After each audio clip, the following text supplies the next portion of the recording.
سلام زي خبركم تخطاتلتي بين تيفي نلومي عربي 29 ميازيا زتدالو على توزينات تحتزلكم متسلخو كم وترك صافت صام دباتنا نختكتاتلنا ندعدمكو بقدامنت ارئست زينا حيل بحر هندي نابالات حيل بحر إيرترا سلطنا هيبو بايدن هن يوكرين هن محجاز 33 بليون دولار هن كونغرس حاتيتو وانا صحفي غونترس ابعدت هابز نبرلو كيف بروكيت تهاريما دولة كوريا ناب سمين كوريا مستراوي سندات زحلفو سبات كم زقيدتن قال انزد هس زيناتات حيزلكم متصلخو سناي نايم كتال غزين لا تمنخو ابزا چانل دما ناي وترو تخاتلت نختكونو سبسكرايب كتغبرو بخبري عدمكم حيل بحر هندي هنا ابالات حيل بحر إيرترا سلطنا هيبو حيل بحر هندي هنا ابالات حيل بحر إيرترا سلطنا مهابو قونسلاوي تلوخو هندي اب إيرترا بتويتر ابزهابو حبريتا غليصو حيل بحر INS تيرسي جاتانان ICGS ساتيريانان زتبالا سلسته مراخب كنات كاب 23 كساب 25 ميازيا اب ودباصه كم زتصقح بمرغات ابالات حيل بحر إيرترا نابتن مراخب عدت مكيادوم حبريتا افليتوم نتوم نابتن مراخب عدت زكايدو ابالات حيل بحر إيرترا اوشتي مركب زكايد سلطنا مهابون تغليصوم ابتي اغاطامي مكوننات حيل بحر إيرتران هندن كومودما امباسادر هندي اب إيرترا ترخيبوم نيروم اتن مراخبو كيناتنا ودباصه كم زتصقع زتغلصه هندي مس حيالو هاغرات اب قيح بحر اب حبراو لمد دحري مقنايايوم اب هاغراو كل ماي قيح بحر للسوس هاغرات زتساتفو إيرترا زغلله حبراوي وتادراوي لمد حيل بحر ككايد مقنايو زفلاتيوم بزي كازي بتمساسال زينا اب جيبوتي عسكروم زركو سراويت فرنسان امريكان هناي كبيد برت حبراو لمد اكايدوم اتب 25 ميازيا باهدوتات كبيد برت نايزن كلت هاغرات زتخيد لمد اب چمتن صاقي دبدابن موترايزن ميكانايزدن زتكوره كونكلو ابتي لمد زمناوي مورتراتن اب مكاين زتتصانن زسحابان زتفلالاي عينታት مدافعن كلا عينت كبيد برتن زعتقه اهدوتات تساتيفن اتي حبراوي وتادراو لمد كم مقصلتا نايتاب جيبوتي عسكرن زلو امريكان فرنسان ببولقن كايدو زغنيا صوق سلطناتاتيوم امريكا ستات 4500 سراويت ابو جيبوتي بقومنت كتعسكرن كلام فرنسا دما لعلي 1500 وتادرات اوافيره تركب بايدن هن يوكرين محجاز 33 بليون دولار هن كونغرس حاتيتو بريزيدنت بايدن هن يوكرين اب مدايات مكل خلق طبعا سباونتن محجاز زوعل 33 بليون دولار كصدقلو هن كونغرس حاتيتولم انت خونا بايدن امريكا روسيا اي كتدقانيا كبل اسميرولم امريكا يوكرين رسان ختكلاخل اله تحجز كم زلا تغلص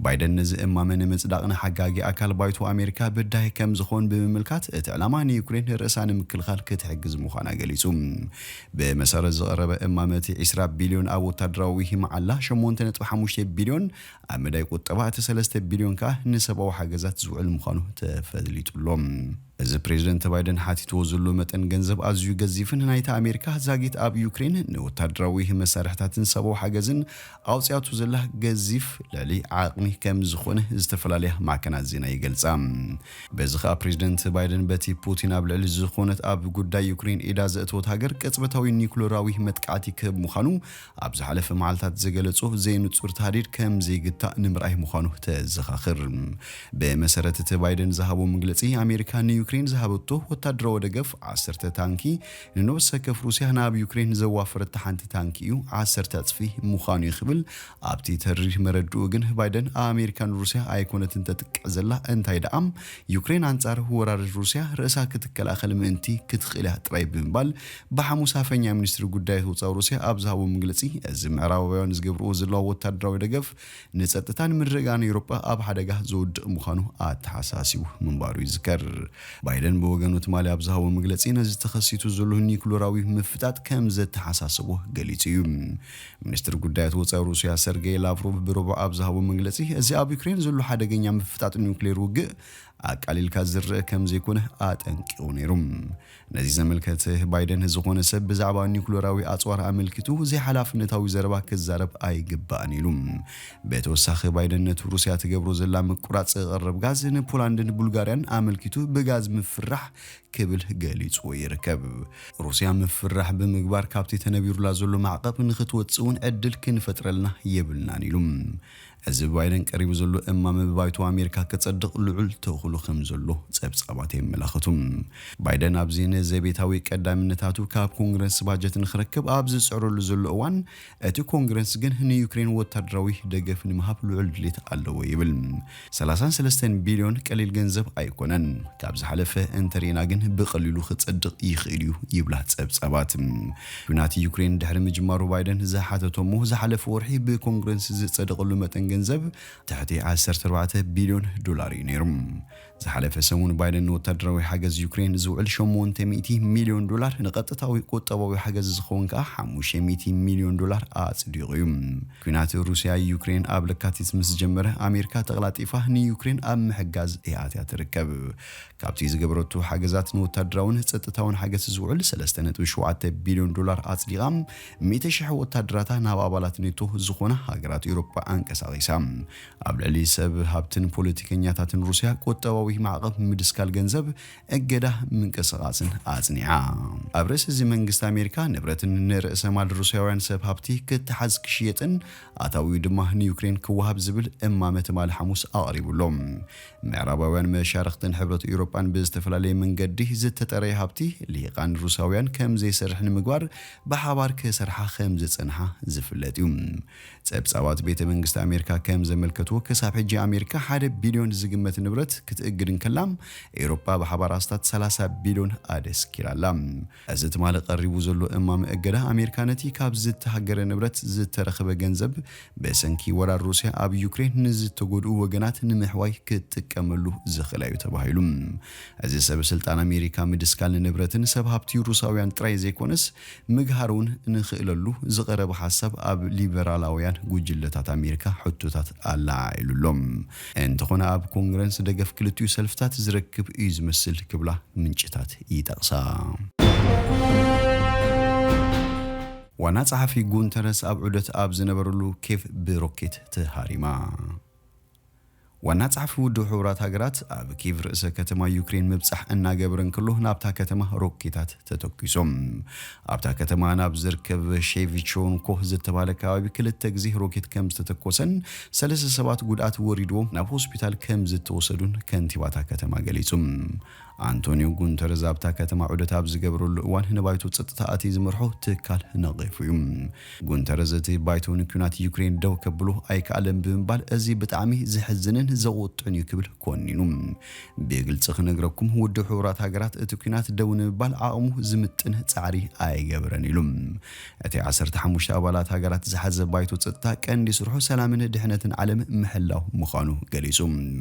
እንተኾነ እቲ ትካል ነቲ ገና ዝቕጽል ዘሎ ኩናት ክገጥኦ በዘይምኽኣሉ መንግስቲ ዩክሬንን ካልኦት ኣካላትን ይነቕፈለው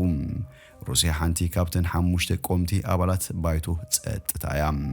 አንቶኒ ጉንተረስ ተማሊ ምስ ፕሬዝዳንት ዩክሬን ቭላድሚር ዘለንስኪ ሓበራዊ መግለጺ ክብን ከሎም ክቡር ፕሬዝዳንት ውድብ ሕብራት ሃገራት ተስፋ ከም ዘይቆረጸ ንዓኻን ህዝቢ ዩክሬን ከፍልጠኩም እደሊሉ እቲ ዋና ጸሓፊ ነቲ ዝመርሖ ትካል እንተነቐፈ እኳ ዝተፈላለዩ ሓገዛት ይህብ ምህላው ግን ጠቒሱ እዩ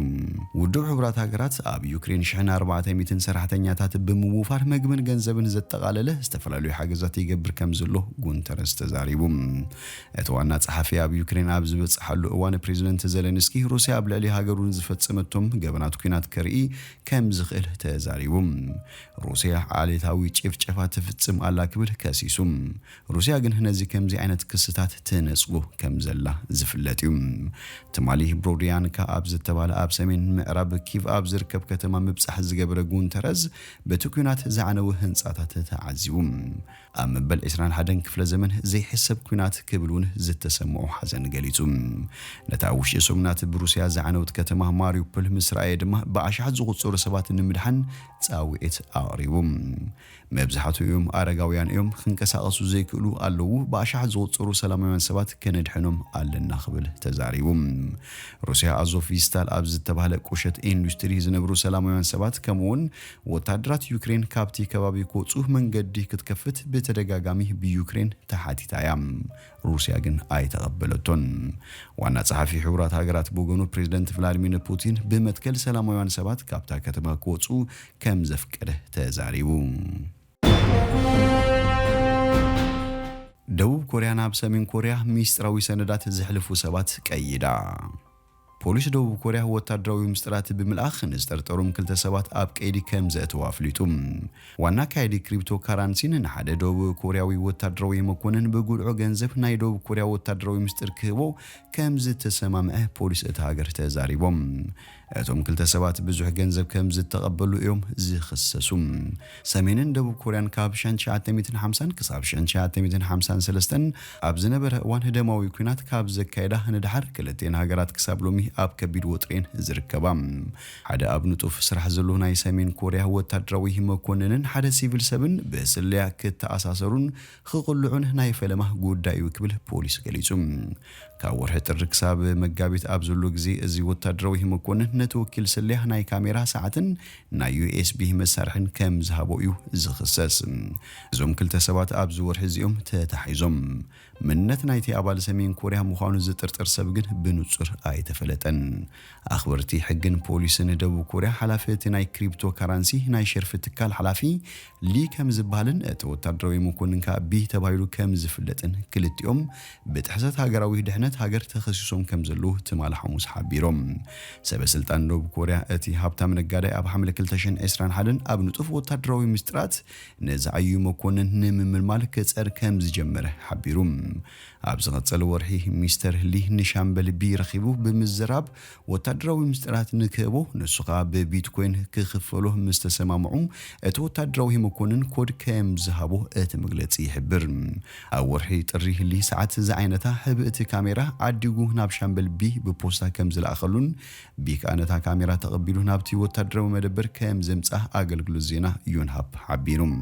ብድሕሪኡ ዲ ናይ መርዚ ታፕ ተባሂላ እትፍለጥ ብርሑቕ ሚስጥራዊት እተጉልሕ ሓንቲ ዩኤስቢ ዝዓይነታ መሳርሒ ገዚኡ ነቲ ወታደራት ደቡብ ኮርያ ብሓባር ዝእዝሉን ዝቋጽሩሉን ሚስጥራት ኣብ ላፕቶፑ ብምጥቃም ሓበሬታ ክስሊ ከም ዝፈተነ ፖሊስ ሓቢሮም እቲ ወኪል ስልያ ሚስተር ሊ ካልእ እንታይ ሓበሬታ ክረክብ ከም ዝኽኣለ ብንጹር ኣይተገለጸን እቲ ደቡብ ኮርያዊ ወታደራዊ መኮንን 48 ሚሊዮን ገንዘብ ደቡብ ኮርያ ኣስታት 49,000 ዶላር ዝዋጉ ቢትኮይን ከም ዝተኸፈለ ሚስተር ሊ ከዓ ኣስታት 700 ሚሊዮን ዶላር ባጤራ ደቡብ ኮርያ ከም ዝወሰደ ኣኽበርቲ ሕጊ ገሊጾም ፖሊስ ብዛዕባ እቶም ክልተ ሰባት ኣብ ወርሒ ለካቲት ሚስጥራዊ ሓበሬታ ከም ዝበጽሖምን ድሕሪ ነዊሕ ምክትታል ንሊ ብክልተ ሚያዝያ ነቲ ወታደራዊ መኮንን ቢ ከዓ ብ15 ሚያዝያ ኣብ ትሕቲ ቀይዲ ኣእትዮሞም ሰበስልጣን ፖሊስ ደቡብ ኮርያ እተሰላይ ነጋዳይ ሰሜን ኮርያዊ ከም ዝኾነ ካብቶም ጥርጡራት እተዛረቡ ዘረባታትን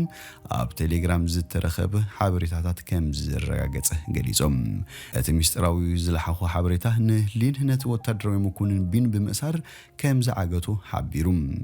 ፖሊስ ብተወሳኺ እቲ ነጋዳይ ክሪፕቶ ካረንሲ ንካልእ ወታደራዊ መኮንን እውን ክረኽቦ ከም ዝፈተነን ከም ዝተነጸገን ሓበሬታ ተረኺቡሎም ሚስተር ዲ ምስ ካልእ ጥርጡር ዝተኣሳሰር ንዘለዎ ጉዳይ ከዓ ገና ይጻረ ከም ዘሎ ፖሊስ ደቡብ ኮርያ ሓቢሩ ዝኸበርኩም ተኸታተልቲ ቤን ቲቪ ንሎሚ ዝብልናዮ መሰናዶና ኣብዚ ወዲና ኣለና ምሳና ስለ ዝጽናሕኩም ብልቢ ነመስግን ሰናይ ንዓኹም